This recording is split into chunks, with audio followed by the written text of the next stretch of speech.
ఇంకొక shocking and surprising news ఏంటంటే అంటే సీఏ కంప్లీట్ చేయని వాళ్ళు, డిస్కంటిన్యూ చేసిన వాళ్ళు కూడా జాబ్స్ ఉంటాయంట.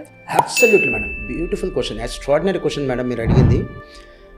సో ఇది సిఏ అంటే చార్టర్డ్ అకౌంట్. ఇప్పుడు మీరు ఎలా అయితే ఎంబీబీఎస్, బీడీఎస్ అని రకరకాల బ్రాంచెస్ ఉంటాయో, అలానే కామర్స్లో కూడా రకరకాల బ్రాంచెస్ ఉంటాయి మేడం. ఈ రెండు కూడా చాలా ప్రముఖంగా చెప్పుకుంటాం. సిఏ చార్టర్డ్ అకౌంటెన్సీ, సిఎంఏ అంటే కాస్ట్ అండ్ మేనేజ్మెంట్ అకౌంటెన్సీ.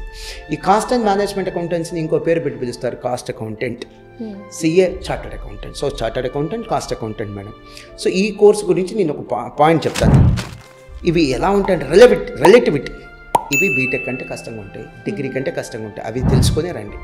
ఇది ఐఐటి కంటే ఈజీ, మెడిసిన్ కంటే ఈజీ. అవి తెలుసుకొని రండి. ఏదో నేను చెప్పానని బ్లైండ్గా జాయిన్ అవ్వద్దు. రండి బాబు రండి, అందరు పాస్ అయిపోతారు. ఆల్ పాస్ గేమ్ కాదు ఇది. ఆల్ పాస్ గేమ్ కాదు ఇది, గ్యాంబ్లింగ్ గేమ్ కాదు. ఎంతమంది పాస్ అవుతారు కూడా నేను విత్ ఫ్యాక్ట్స్ అండ్ ఫిగర్స్ ఇచ్చేస్తాను.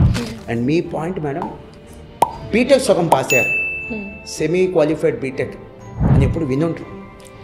ఎంబీబీఎస్ సగం పాస్ అయ్యారు, ఫర్ వ్యాలిడ్ రీజన్స్, ఏదో రీజన్స్ వల్ల ఆగిపోయింది చదువు. సెమీ క్వాలిఫైడ్ డాక్టర్ అని ఎప్పుడు వినరు. సెమీ క్వాలిఫైడ్ ఇంజనీర్ ఉండరు.